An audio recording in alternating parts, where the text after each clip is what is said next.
Alright guys, wanted to make a quick video review of 3 trades I alerted in the room. The first one was Tech, that was a short, JKS was a short, and LAUR was a short. But before that, wanted to talk a little about couple of trades that were on my scanner, that were on my watch list, but missed it by few cents. And I wanted to show why it was in my watch list and which level I wanted to trade. The first one is FSLY. FSLY marked. This is a stock that's been up and down quite a lot in like last 3 weeks, and yesterday it had a gap up and kind of based around 83, 90, 84 area. So look at that area there, and finally when it broke, volume confirmed, retested, failed, and washed the after hours, right? So I was waiting for a quick push high to this level at the open. I almost got it. I had my orders at around 83.80. It went up close to that, probably around 83.50. So I missed it by 30 cent. And look at how it reacted to those levels and how it came back down. So it did try to push back up and again got pulled down, and of course this market helped too, but look at the way it reacted, just trying to push higher. So this, I'm guessing it's kind of was a pre-market high, and it tried to push above that level. My orders were at around 83.80 and missed it by few cents. So that's how important these previous days levels are. When you see this kind of levels where it tests, bounce, and finally fails, tries to retest it and fails again, the spot. Next day, that's your area of interest, regardless of pivot or any other indicator, previous close, previous highs, doesn't matter. If you see this, you should have a pretty good conviction. And what I particularly wait for is a quick move higher, like a spike to these levels to take the trade. Okay, I don't take when it is grinding higher, just like the way I don't take a grind up to any strong pivot, like a stack up of pivot. I'll just ignore when it just kind of grinds up to these levels. I want a quick push high and then a quick drop down to take my profits. Okay, the other one was Chewy, CHY. This one was earnings play, and I had my eye set on at this level, right here. It's like right at this level right here, 61.80-85, let's say 61.90 level, right? So you can see why that level mattered to me that much. So let's zoom in. You see this bounce, a little bounce, right? Tested this 61.90, 62 level, bounced again, finally cracked that level, retested, failed, tried to retest again, failed. Then it was earnings, right? So this action, let's forget about this action. Let's focus on this one here. Like how many times it tested this level, finally to break that level and retest and fail this, fail and come back down, right? So that should what you be watching the next day. I did, and unfortunately I did not get my fill. I was ready to take that trade at 61.60, missed it by about 40 cents in this case. Look at where it went,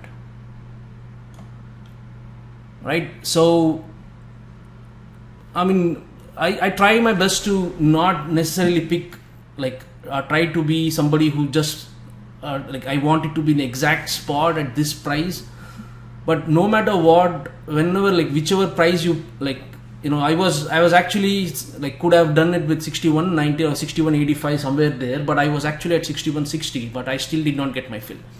So it happens sometimes. I these were the 2 trades that I was really hoping to get but did not, missed it, and there was other trades. So the other trades were the ones which I alerted in the room. The first one was Tech. So the trade was at the stack up. There are a couple of reasons. One, the stack up, and this was also kind of the level that it tried previously to push higher and kind of came back down to 50-day moving average, tried to push again. So I alerted this room. I was in this trade at 1282 and took my half position out at when it tested the VWAP at around 1254, so 1255 area. I was hoping for it to come to this 5-minute level, at least make 1225, like get out at 1225. It kind of like held around this VWAP area, pushed it higher. Right when it broke above this high where 1285, I jumped out at 1287. Okay, so even though I know there was a stack up of pivot, this action kind of told me that there is like higher to come. Even with the market which was falling, this kind of held on, right? So it kind of gave me an idea probably this is gonna move higher. So this is what the action I meant. So if you see this is the first wash to VWAP, right? And then it bounced, right? It like this is a second test of VWAP. It bounced again. Third one was this, bounced again.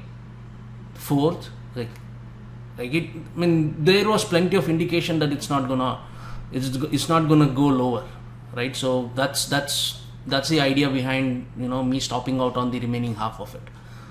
So tech was that, and look at right now it's at around 13. It doesn't matter when, like, let's say if I stop out here, right at this pivot area, and finally decides to like come lower after that, it doesn't matter. Like if you had a plan, okay, I started here and I wanted to take my profits at around 5-minute 20 area. That did not happen. It started to push like slightly base around the VWAP area and then start to push higher. My idea changed. My idea was, okay, once it breaks above this high, I don't have a plan to add anywhere. I was not waiting to add, like wait until 1425. So my stop should be right above that highs, and I did. I mean, regardless of how it looked afterwards, you just have to like make sure that you execute your plan, and that's exactly what I did. And I stopped out, and in this case it went higher. Like there are so many situations where we stop out right at the top, and it does exactly what we wanted to do from the time we wanted, from the time we were in the trade. Okay, so that's tech. Let's go to the another ticker. JKS. All right, this again was this is purely pivot based. I did not see the levels. Although I looked at the daily, I did not necessarily have any other levels to zoom into. So this was purely a pivot trade. So when I alerted the room, I already took my position in. So I was at around 12:30, 37 somewhere. Okay, so plans to add at 12:57 because like I was trying to do this, right. So I had my trade in. I was alerting the room purely because it was coming to this quarterly pivot, so that people who are interested can take this trade, and I'll also get an opportunity to add. So I was not nowhere close to full size. I was probably like 3/4 of the size or something like that. So I was willing to add at 12:57 because the conviction for me are like multifolds. When I see this kind of spike, and you see a big volume picking up with this big green candle pushing higher, it kind of gives me the conviction there is it's going to reverse from there, right? But I was hoping it will go to like 20 to 55 area at least to get my other ads. Anyways, so I at 12:38 average, I covered half of it at around 22:02, and the rest around right above this candle here, like this one, the top of this candle, around 21.75 area. So I was done with this trade. It continued lower, but doesn't matter. So my plan was to my initial plan was to definitely get my first covers at around 22 area because of this monthly pivot. Who knows, like from here again it will go back and test. So my first covers was definitely this area, and this I wanted to leave it around, see where it goes. And when I saw, okay, probably it's gonna, like this, when it started washing, I thought, okay, probably this gonna bounce from here. So I took my the remaining at 2175.